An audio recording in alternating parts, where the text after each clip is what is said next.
Good morning. Today is the 12th day of Shvat. We're in the middle of chapter 23 in the Tanya. You could follow along with us on page 71 in the Chayenu, or whatever version of the printed Tanya you have. You could even follow along on your phone, online, on your phone, Chayenu app. Steve's online. Okay, perfect. Now, yesterday we said that if you want to connect to God in unity, learn Torah. It's that simple. Or do a mitzvah.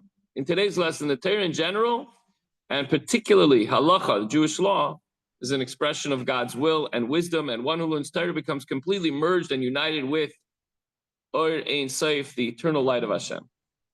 The Alter Rebbe has thus far discussed two levels of union with the divine will. And he says it's similar to, or analogous to, a chariot and its rider. The chariot doesn't have a mind of its own. It just follows the lead. Like our patriarchs, our forefathers, did exactly what Hashem wanted without deviating one bit, not for a moment throughout their lifetime. And we could be and do the same. All we have to do is be learning Torah, doing mitzvahs. And even in between, when you don't even consider it a mitzvah, you're going to get in your car, as we mentioned yesterday, you're going to get in your car now and go to work. But the car ride and the work could also be the Shem Shemayim. It's all a mindset. Everything that we do, even when we eat, we're doing it to have energy to serve Hashem. So now he goes on to describe a third and higher level of unity that's achieved through the study of Torah.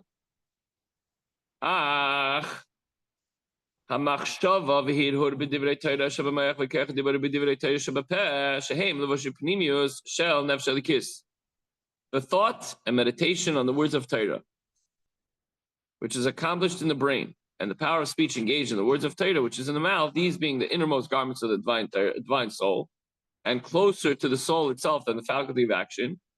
And surely the divine soul, which is clothed in that meaning in the thought and speech, which when you're engaged in Torah study, all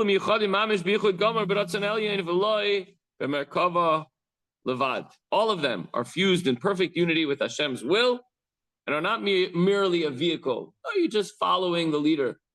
It's even more than that. You're at one with Hashem. When you're a Merkava, you're just following along. You have no mind of your own, and you're just going along with the plan. But here, the Alter Rebbe is taking it one step further, that you're mamish one with Hashem. The term perfect unity indicates that two become one and the same. Unlike, for example, the unity of body and soul, there's a body and there's a soul. Two separate things. But unity means they become one. And the Alter Rebbe now goes on to explain. But it's a big push. I could speak at least for Chabad yeshivas and for camps, Chabad camps, where they encourage and really try to inspire the boys to learn, and maybe the girls as well, to learn Torah Baal Peh, Mishnayos Baal Peh. In tomorrow night's class, we're going to learn about the Mishnah. We're going to learn where the Mishnah came from, why and how it was written down. Chaim, how was the class last Wednesday night? I just wonder why Steve's sign is not. Whatever.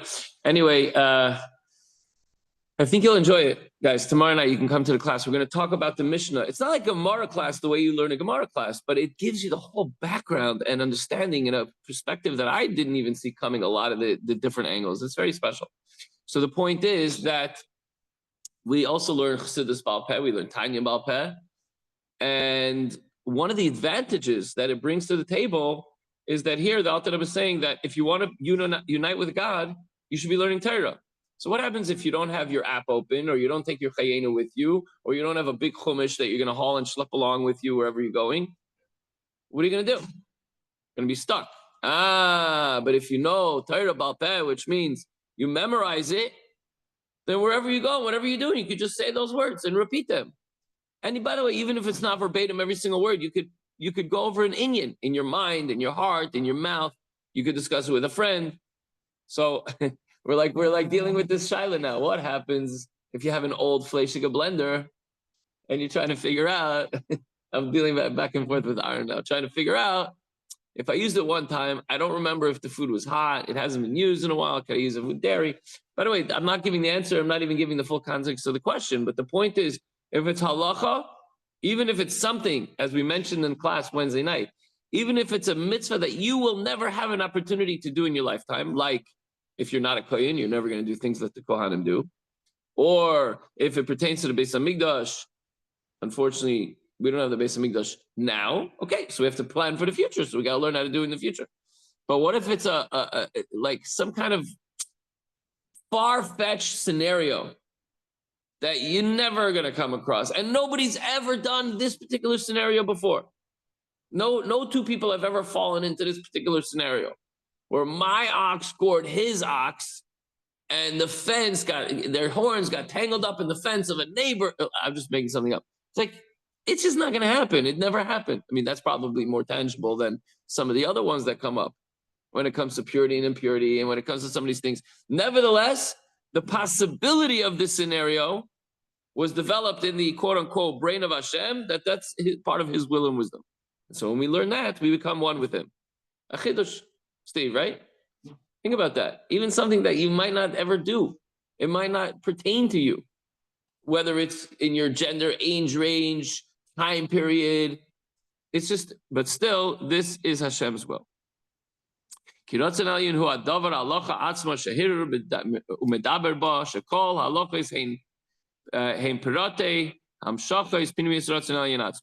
will is identical with the halachic subject of which one thinks and speaks. Imagine you could learn in the morning, take that with you and think about it all day and say it out loud. And you come across somebody like, you got to hear this interesting halacha I learned this morning.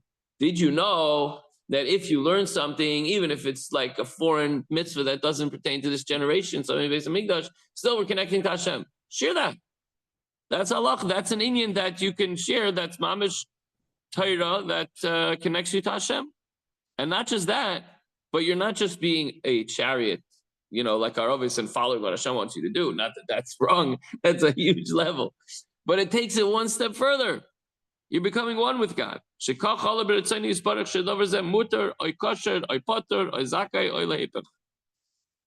particular thing be deemed permissible or kosher, or that person can be found exempt, or another innocent, or the reverse. So I'm getting a shaila from Eretz Yisrael about a blender. You're like, it's just like a nuisance and a. This is halacha. This is what Hashem wants us to discuss. Maybe there's a shaila whether it's kosher or not, just so we can discuss the halacha with the person who's asking. Very interesting. So we can connect to Hashem. Since every halacha expresses the divine will, the unity with which the study of halacha affects the body and soul will surpass even the unity of body and soul. You see that. We know that we have a neshama and we have the physical body. And we need the physical body to elevate the soul. But we understand and we look at it like it's two separate things. But when we learn halacha, we become one with Eibusher. It's unbelievable. Unbelievable, Steve, right? Steve's. And all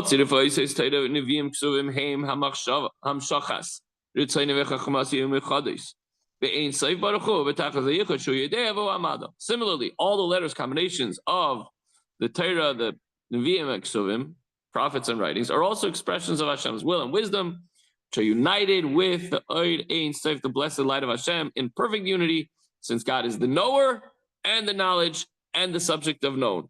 That's very difficult for me personally to wrap my head around, just that concept. But if you got it, maybe you'll explain it to me one day. That God is the knower, the knowledge, and the subject, the known. Blows my mind. You know what that's talking about?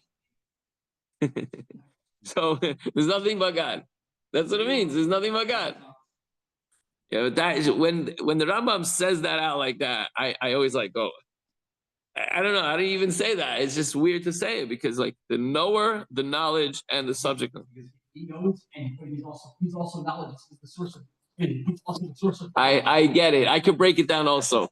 But I still don't know what it means. And if you know what it means, then I hope you're for real. Maybe you're a malach just sitting in a human body, which might be true anyways. So thus, when one studies the Torah, you did a fantastic job on Shabbos, by the way, and I thanked you on the chat, but I don't know if you're on the chat. You thank me in public. Okay, but I thank you for all the people that weren't here on Shabbos. It's 130 people on our group. I guarantee you they weren't all here on Shabbos. So thus, when one studies the Torah, the Nevi'im, and Ksuvim, he becomes united with the divine will and wisdom of Hashem, which are absolutely one with Hashem. The will and wisdom, your will and wisdom is not separate from you. It's like, oh no, I'm me, but my will and wisdom, that's something else. Once in a while, I have a will and wisdom. No, it's one with the person. So we're connecting to Hashem's will and wisdom through learning Torah. Especially when you learn Tanakh with your Rashi and the portion, and a lot of times they're quoting the Shmukim and things like that. Because I don't understand the Psukim. You're being a Yachid, you're unifying Torah with Torah with the Psukim. With the Psukim, and now you're really drawing down. Now you're drawing down the word Torah. Stop is Torah. The only one. That's why we're not I shine to do it with Rashi. The Zohar, the Kabbalah says that God and the Torah are one. They're not merely organs of the king, as are the mitzvahs. Remember, we said the organs of the king, 248 limbs, organs, whatever. For as explained above, the unity of the mitzvahs with Hashem is like that of a body and soul. There are two separate entities that are joined, whereas Torah and God are one. Since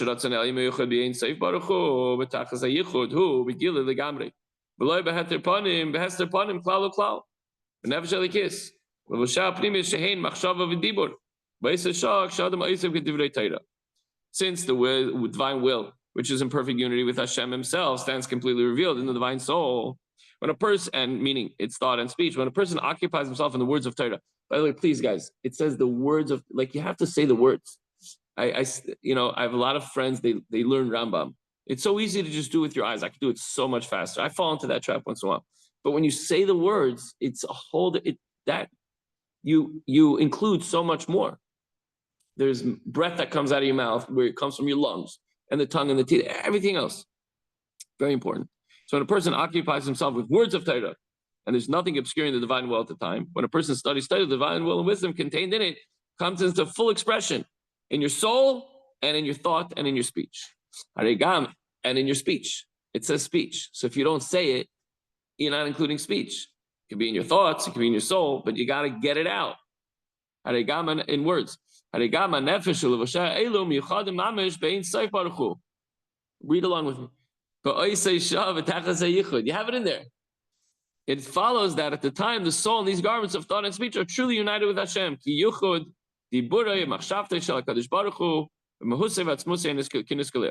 With a unity compared to that of God's speech and thought, with his essence as being explained above.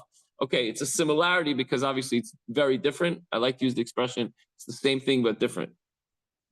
Obviously, if it's different, it's not the same. But ki ein shum davar nifred im ki im behester panim kiniskeleil. Nothing separate from Hashem except insofar as his countenance is concealed from our perspective. Moreover,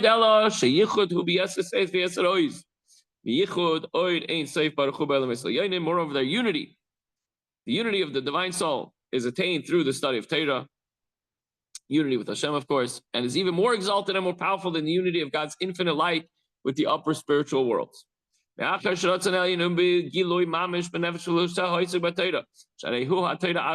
divine will is actually manifest in the soul and its garments that are engaged in Torah study, since it's identical with Torah being studied.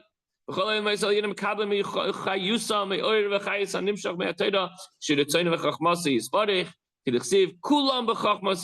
the worlds receive their vitality by way of the light and life derived from Torah. So when you learn, you're giving energy to all the worlds, not just our world, all the worlds.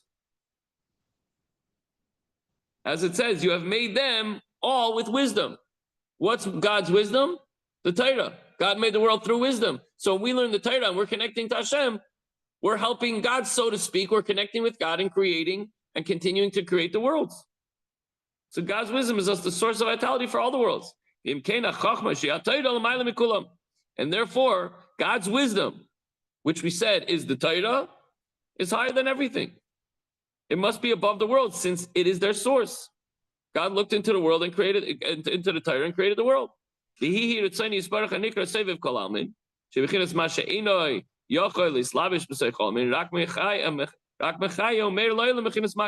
the Torah, God's will, which is described as encompassing all the worlds, meaning that it is at a level that cannot be clothed within the worlds, but rather animates and illuminates them from a distance, transcending and encompassing.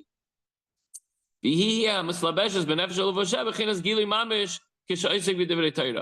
is this level which transcends all the worlds, that is clothed in a truly revealed form in one's soul and his soul garments when he studies Torah. I feel like when David creates the world, it's from outside to in, like God's created the world. He spoke and the world's good, it's we're learning Torah, we're doing it from inside out. We're here, we're learning Torah, we're connecting to Hashem. So God needs us to create and fix and continue to sustain the world and do whatever needs to be done from inside out.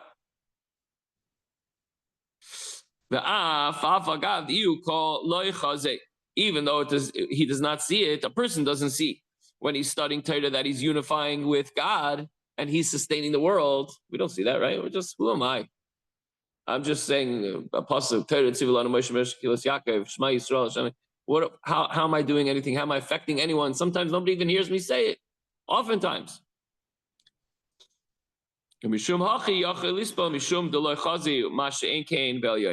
In fact, this is precisely why the person can endure such unity with Hashem, because he cannot see it and because he can't feel it. Unlike the spiritual worlds where God is not obscured and the angels shake and tremble, they feel it, they see it, they sense it, they recognize it. So the takeaway is at any moment and every moment that we learn Torah, we're understanding God's mind, we're connecting and unifying with Hashem, and we're helping Hashem with the sustenance and continued sustainability of the world. At that moment, your mind becomes intrinsically connected with God's mind. Now, I want to just share with you something real quick before you go. Yesterday, I went down to the Shiva of my friend Reb Levi, Yitzchak, Alav Shalom, Ben, Chaim Tovim, Chaim Tzvi, Volosov. And I sat with the father. The father was incredible. He said something so powerful, I'll never forget. He goes, my son was so successful. Everyone loved him. It's a no-brainer. It's literally, I've never heard a bad thing about this guy. And I wasn't so close to him, so I'll just leave it at that.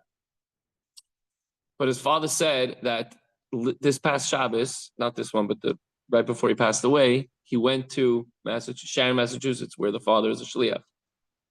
And he hadn't been there in a number of years. For Shabbos, 3 years, but even visiting like a year and a half. He's dedicated to his community. And his father said, it's unbelievable what you're able to accomplish. All the people in shul that come are frum because they learn every day. They put on tefillin every day. It's unbelievable. The institution, not necessarily a building, but the institution that he's created it's like we say Hashem, it's limitless. There's so many people and probably so many more that we don't even know about, that their homes have mezuzahs and tefillin and kosher and Shabbos and everything else. And he says to his son, it's unbelievable. Why don't you talk about it? And why don't you promote it? That'll help you fundraise. Because he said he's very, he just likes to do his thing. He was very edel, which is true. And he said something. He goes, my son told me, I don't do all that because I'm working on my ego. I'm working every day on my ego. And nobody would say that Reb Levi had an ego. Ask David Klein. He was the most edel guy. He was smiley, outgoing, no question. But he says, time worked on my ego. And a number of other things going on. So one more thing I want to say is that Thursday night we had a Farbrengen with all the shluchim. And one of the shluchim said that after his visit on Thursday, the Levaya was on Tuesday. So on Thursday, the shliach, Rabbi Chanuch Kaplan from Franklin Lakes, was there. And he said, so many people sitting Shiva. He has a big family, all his brothers and sisters and his parents and his children. He has 6 children and 2 adopted children. And the reason why he adopted these 2 children is because I think it was 7 years ago, maybe more, maybe I'm mixing up, but about 7 years ago, the mother passed away, cancer, she passed away, Nabach. The father said to him, as, after Shiva and things, father says, Rabbi Levi, if anything should happen to my children, would you take them in to make sure that they're raised in a good Jewish home? Like, of course, you say in the spur of the moment, of course, my heart goes out to you, I'll do whatever you want. And unfortunately, a few years ago, the father passed away. So now the kids have no parents. But they did get parents because Reb Levi and Chanala Bolsov took these 2 kids in. And they were young teenagers at the time. Now it's a few years later, they're getting older. And now they lost the father again. It's just tragic. So there's a 13-year-old from the biological children. And interestingly, by the way, the oldest son is learning in Bermois, where I learned. And the Rosh Yeshiva, who is a tough guy, a very big tzaddik, but he didn't let them come in for Yud Shvat. All the Bachrim would love to go to New York for Yud Shvat and be by the oil. But he did let a group of Bachrim come for the Shiva after Yud Shvat. Very interesting. So he does deserve a lot of credit. But in any event, Rabbi Kaplan was just sitting there. It was overwhelming. Even yesterday, it was just you can't imagine. Parking like in the entire block. It was hard to find parking. Inside the house, you couldn't even move. It was barely a place to just forget about sit, just to move around. And Rabbi Chanoich Kaplan said that the 13-year-old told him that his father just started learning Tanya with him regularly. I don't know if it was daily or, every other day, whatever, regularly. Because he's 13, from 12, 13, you start getting into the Gemara and the Tanya and everything else. And now he doesn't have anyone to learn Tanya. So on Thursday night, he said, maybe, so I accepted upon myself to learn Tanya with this kid. Now I'm long distance. So if the kid accepts it, if the young boy, his name is Menachem Mendel actually, so we share a name. But if he accepts it, then we'll either learn on Zoom or we'll learn on WhatsApp. And I told his grandmother, Tova Chazanov, and Rabbi Baruch Chazanov, who I worked for them one summer in 1998. I was a counselor in that Chabad house in camp. So I didn't have a chance to really talk to the boy. I didn't feel like it was the right moment and setting. He had his friends there. It was tumultuous, chaotic, very loud and everything else. But I just wanted to say that publicly and on record that I'll be learning with this boy if he wants to, if he's open to it.